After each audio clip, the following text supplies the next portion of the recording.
Hello, movie maniacs, and welcome to More Movies Weekly number 13.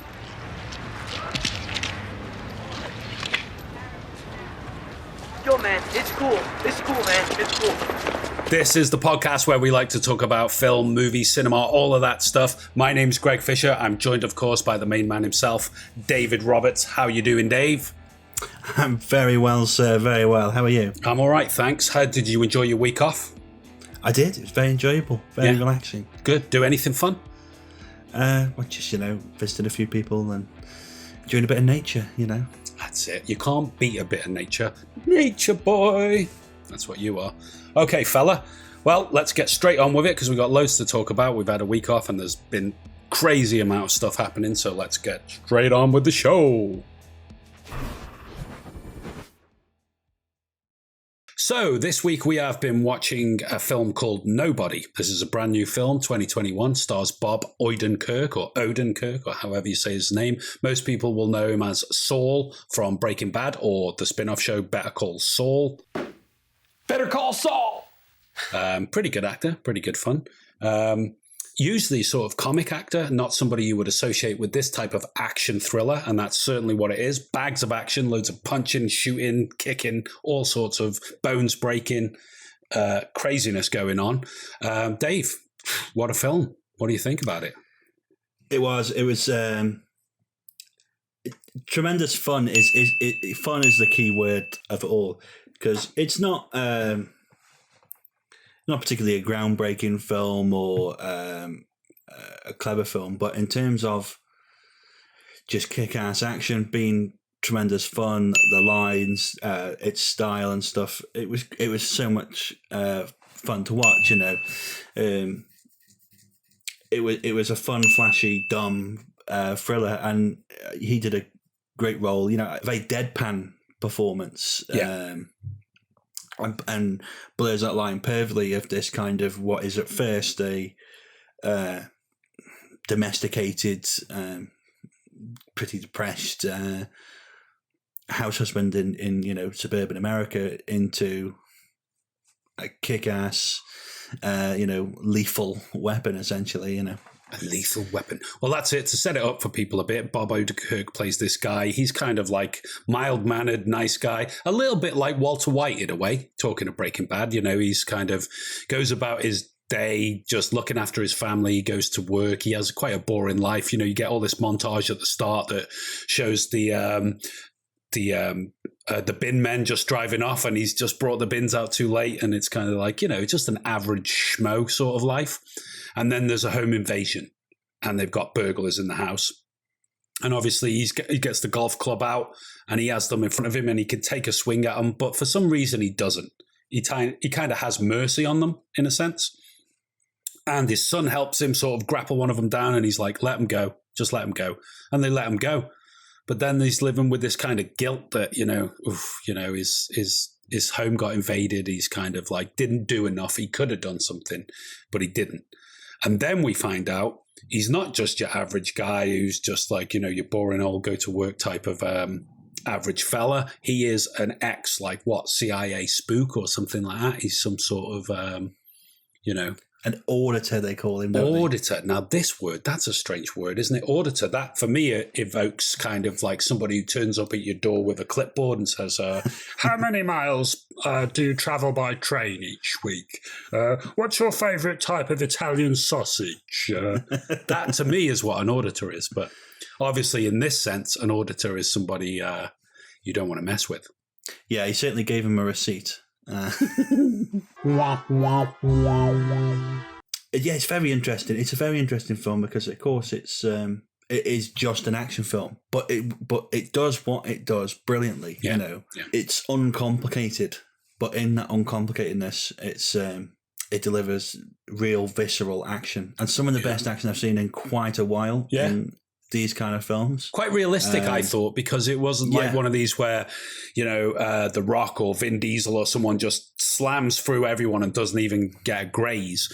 This guy goes and he fights like 5 or 6 guys on a bus and he gets pretty badly injured himself. You know what I mean? He gets fucked up from it, and he gets a shit kicked out of him too, and you're just like, oh my god, what's going on? He gets thrown through the bus window. He still comes on, and he gives as good as he gets. It reminded me in that way of Old Boy.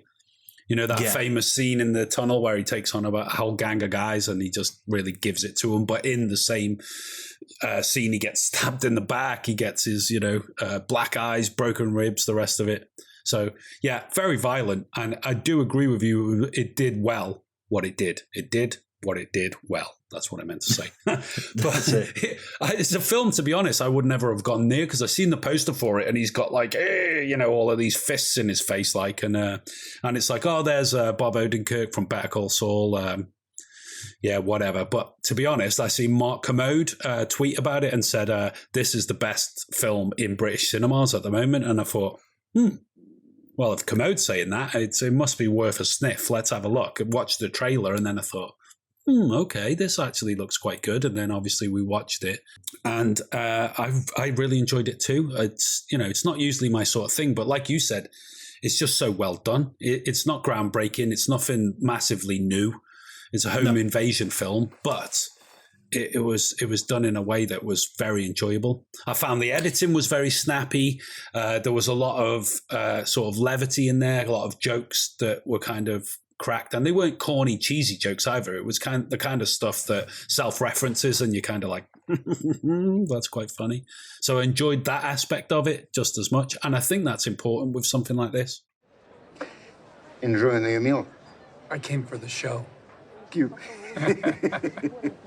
I thought, visually and, the way it's edited, it was very relentless. It reminded me of like the Guy Ritchie. That's what I thought about a lot of that fast cutting and hawking back to something that's just happened in one scene. They kind of cut the same stuff together to reinforce that message that this guy's living a sort of like, boring life where everything is always the same. Each day one goes into the other. And the way they did that with the editing, I thought that was like quite refreshing, quite a good way to see it done. Yeah, and it was, it was almost disruptive editing. It was really quick, which actually reminded me of we've been looking at recently some of those, 70s and 60s films with the very disruptive editing. Yeah. Almost as if we've got a tight budget for the film. As you mentioned that, let's mention the fact as well that we also watched a great Italian produced film. There was an American film. It was called Machine Gun McCain, which I found out about thank you to Cinema Cities 1978. They're a great account to follow on Twitter and on YouTube. Got some great videos. And I found out about this film. We watched it, and again, a kind of an action movie, but obviously from that genre, from that era of the 70s, the 60s and stuff like that. And the cutting in that was brutal because that was like, it was dubbed for a start. So it was kind of like, I think we'll go to Rome. And then boom, they're in Rome. There's no, like in Indiana Jones, you get that red line going across the map and it's all like, oh, we're just traveling to Rome now. In this film, it was like, you're in Rome, you're back in Vegas, you're over there, you're over here, bang, he's dead, move along. And it's like, bloody hell, this is brutal. But, this one, this Nobody, I think it did it a little bit more stylistically. It's a bit more stylistic. Obviously, it's a lot more modern and better editing capabilities now, and obviously a lot more stuff. And I say, it did remind me of Snatch and stuff like that in terms of the, it's very montagey, but it was still disruptive. It was pretty unapologetic, and it just went for it. It was gritty and kept on going. And the same with the fight scenes. It was choreographed very well and edited very well. It was and with all them beats. And of course, everyone is likening it to John Wick because Derek Kolstad, who wrote it, wrote the John Wick films. Yeah. It is similar. It is in that sense that, this is a guy, he's a normal guy, and then the bad guys come in and do something terrible, and he has to become what he was in the past, which is this, trained auditor, as they say. He's this trained assassin. It's the same story. I mean, it wasn't new to John Wick either. It's been done a million times. I always remember The Long Kiss Goodnight with Gina Davis, Samuel L. Jackson, and she plays this sort of like mom, a house mom. She got kids and stuff like that. And then it's like a Manchurian Candidate thing. The trigger gets switched and she suddenly becomes this kick-ass assassin that she's been trained to be all these years ago. And it's that sort of idea without the Manchurian Candidate thing. I also thought watching it, it gave me feelings of Taken. Again, a dad figure that's sort of Exactly. an average nobody who's really secretly a highly trained killer of men. It's like the quintessential modern American story that I like to go to, isn't it? The kind of suburban dad, but actually he's a kick-ass Marine or something, It's the quintessential modern one. But it works really well, It did on this one. Like I said, it's not usually my sort of cup of tea, to be honest, but with Commode's kind of saying it was good, I thought, well, there must be more to it than just what it appears to be. So give it a spin. So I think ultimately, because it was a bit kind of like a modern exploitation, action-y drama with loads of laughs and gritty action, quite lingered on the action. I mean, the bit with the neck and stuff, I was like, it's very. So there's some. It's full on of. That bus, that whole scene on the bus where he takes that gang on, that was just like, I can hardly look. Hold on, but that's why it works, because it doesn't take itself too seriously. No, exactly. And gives you everything I mean, you this want. is the thing as well. It's one thing to say, he had a home invasion and he wished he'd been more macho man. And this is what Richard Pryor said about it, that you'd be, in that situation, you'd be surprised how quickly macho man turns into dead person, because he said, if all you can pull out in a dangerous situation, if they pull out a knife and all you can pull out is a hand with some skin on it, then you need to run. And I always used to think Richard Pryor's got it right spot on, because save yourself, run. And he said, if you got an old lady, teach her to run too. I'll meet you back at home, baby. And it's like, fair enough. You're a funny guy. This whole idea of, people break into my house, I'll show them. Don't do that. Just lock them in your basement and call the cops like Bob Odenkirk did. It is, I think people always say, in that situation, just like the neighbour, the wanker neighbour with the wanker car in it. Oh, he's so funny in that, though. That was a great character. I pissed myself laughing at some of those lines. It was great. Man, I wish they'd have picked my place, Could have used the exercise. The best character, though, of course, is Dad, Christopher Lloyd. Oh, now, there we go, Christopher Lloyd. It is just great to see him on screen again. I haven't seen him in anything for a long while. And to see him turn up as in this himself as an ex-cop who is completely armed to the teeth. He's got an arsenal in his house, loads of shotguns and everything. And he gets stuck in at the end as well. It was great. It was just great to see him back in action. Always liked Christopher Lloyd. Great treat. He's got a charisma, hasn't he, that you just like... Yeah, he's got it all. He's got the voice. He's got the presence. He's got that sort of... He doesn't have to say too much and you start giggling because he's just got a funny way about him. There's great themes in the film as well about wanting to live normality, what that normality is, the rat race, it reminded me a bit of American Beauty and stuff like that in there. Themes of guilt and... oppression and stuff, and him feeling demasculinized, and stuff like that. There's a lot.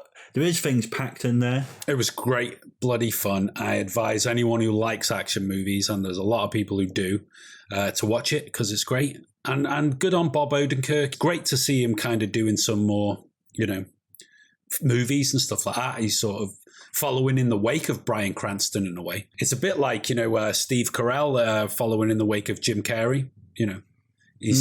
When they did Evan Almighty and stuff, and sort of first time you see Steve Carell, and then before you know it, he's doing the 40-Year-Old Virgin, he's doing other stuff, and he kind of can be held up there with Jim Carrey in that sense of good comedy star.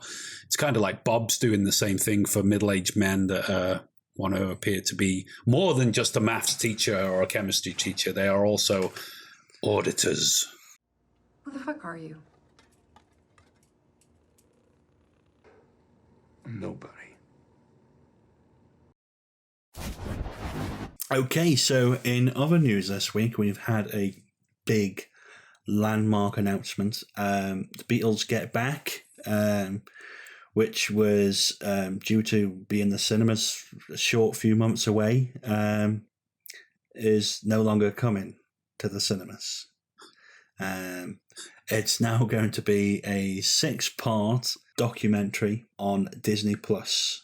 Well, look, I'm a bit gutted about it because it's a two-edged sword here. One thing is we don't get to see this film on the big screen, which we were planning to do. We've been planning for months. We did a reaction video to the sneak peek that they released a couple of months ago. We'll link that in the description here below, so you can see our reaction to the sneak peek that they released, because we're total Beatles nuts. We're absolute Beatles maniacs. We love the Beatles, they're the best band ever, and that's that. That's the thing. That's how we roll. We're Beatles guys.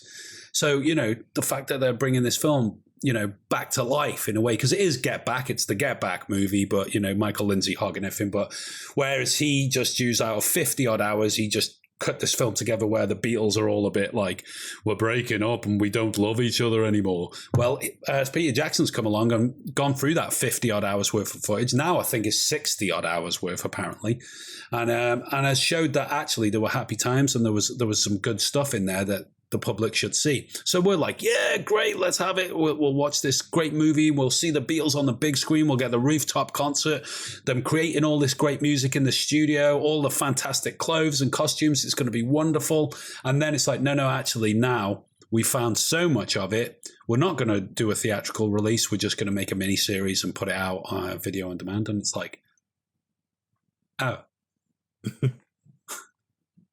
So, like I say, two-edged sword. I'm pleased. Of course, I'm pleased. There's going to be like 6 hours worth of great Beatles footage to watch through. A bit like when the anthology came out in the 90s. I was love that. I was like, what? That's exactly what it made me think of. It made me think anthology. Yeah, there was some wonderful stuff in there, but there is a part of me that I want to see some of this stuff on the big screen. So it's kind of like, a bit gutted, but at the same time, it's like, well, we're not giving you on the big screen, but we're giving you more Beatles than you can shake a stick at. It's going to be 6 hours. It's going to be on Disney Plus. I've no doubt, actually, there'll probably be some more bits they release with it. It won't just be that. There'll probably be some extra bits. And I'm sure that the last part of it will be the full 45-minute concert. Rooftop concert. Uncut, restored to perfection. So in that sense, it's like... The trouble is, though, they could have done a theatrical release with a 2.5-hour film or 2-hour film, whatever, and then when they brought it out on DVD, they could have had like 2.5-hour film with 4 hours worth of special features, which is basically your short story, isn't it? So, but they're doing what they're doing. He's been through so much. I mean, God love him. He's been through so much footage there. It's incredible. He's a nice old man, isn't he? He's very clean. Yeah, they've spent 3 years going through restoring, editing. And like we said in our reaction trailer, it does look gorgeous. And they've done an amazing job on the restoration. And the sound restoration as well sounds wonderful, which is very important, obviously, being a musical documentary, a rockumentary. But yeah, there we go. That's the news there. I'm a little bit gutted it's not on the big screen, but I'm still very excited about it. I'm excited. I'm very excited. In other news, there is a forthcoming film starring Karen Gillan and Lena Headey called Gunpowder Milkshake, which is another explosive action kill crazy rampage movie. We've just recorded a reaction to the trailer for this. It's out on Netflix mid-July. So we're looking forward to that. Check out the reaction. That'll be released next week some point. Please subscribe here to the channel and press the bell icon so you know when we're releasing new stuff, and you can check that out when it comes out. But just to take a sneak peek of it here on the weekly, they've released some really cool poster images to promote the film. So let's have a little look through those now. So obviously you've got main star Karen Gillan there, looking fantastically action-packed.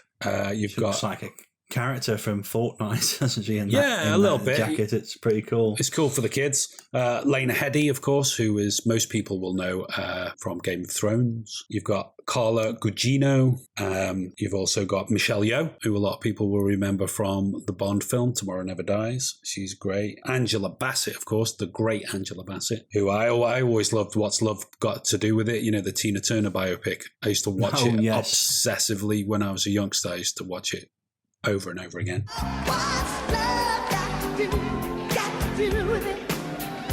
But yeah, I mean, this film to me looks pretty cool. I can't wait to see it. I don't want to say too much about it because we've kind of covered that in our reaction video, which will be out soon. But keep an eye on this one, folks. It looks like fun. What do you say, Dave? It does. Neon-soaked, action-packed, kicking ass from the girls. It does look... it looks like some fun. It looks like one I'm going to check out. Coming to Netflix. That's it. month, Netflix again doing another great job. They do some good stuff on Netflix. They do. So yeah, I also seen that Thelma and Louise got back together to celebrate the 30 years since the film's release. Obviously, we talked about this on our weekly podcast a couple of weeks ago, so you can go back and check that episode out if you want to hear us talking about Thelma and Louise. I'd never seen it before. Dave advised me to see it, so I did. I watched it. We talked about it. It was great. So yeah, you can go check that out. We'll put a link again in this description if you want to find it quickly. But yeah, look, they've been back together in the old car. In the Ford Thunderbird, 1966, yeah. They got back into it for the 30th anniversary. They did a big screening over in Los Angeles for charity to celebrate the 30th anniversary. And yeah, they got back together in the car. And don't they look gorgeous still? Oh, God, yeah. All three of them looking gorgeous still. Yeah, brilliant. It's nice as well because it solidifies the film as this sort of legendary film that, you know, it kind of perpetuates it for a new generation in a way. For anyone who doesn't know it and stuff will be like, oh, what's going on here? Oh, cool. That's it. Super cool chicks in a super cool car. And for anyone who hasn't seen Thelma and Louise, go watch it. Damn right. Go watch it. Just like I did. Where'd you learn to shoot like that? Oh, off the TV. So anyway, check this out. Tweet of the week this week goes out to Lou Diamond Phillips, who you may know from many a movie. Lou. Good old Lou. Now that is how you deal with needy fans, is it not? It is. It is. I got to say, I seen that come up and I just thought that is hilarious. I do. But it seems to be turning in a daily demand. Even my children are more independent than this. This is a guy, he's so good on Twitter. He's super cool to follow. I mean, you know, there are a few of those movie stars on Twitter that are just really good at it. Mark Hamill being one. Mark Hamill is probably numero uno, the main man, the superstar. But Lou Diamond Phillips, for me, always been a Lou Diamond fan. I think he's fantastic. And it's great that he interacts with his fans on Twitter like that, you know. So that also leads me on to mentioning that we have our latest history article out this week in film history, which we release every week. And it's packed full of events, releases, births, deaths, all that have happened in the movie industry over the years. Always a good article to check out if you like that kind of fun facts about film. Absolutely jam-packed with events. We've also got our top 5 Peter Weir films up on the website, which is worth going and checking out. Also, I did a review for Cruella, which you can check up there. Film in 5 review. It's here on YouTube as a video. It's on the website. You can read it as well. If you don't want to look at my face for 5 minutes, wouldn't blame you if you didn't. But we've got that there. So go and take a look at that. And you can also join us on social media on Instagram, Twitter, TikTok, all of those things where we do very silly videos like the movie of the day, which is something like this. Hi, welcome to Art's World. Today's movie of the day is At Eternity's Gate, which stars Willem Dafoe as Vincent van Gogh, one of the greatest painters ever, apart from Bob Ross, of course. And remember, there are no mistakes, only happy accidents.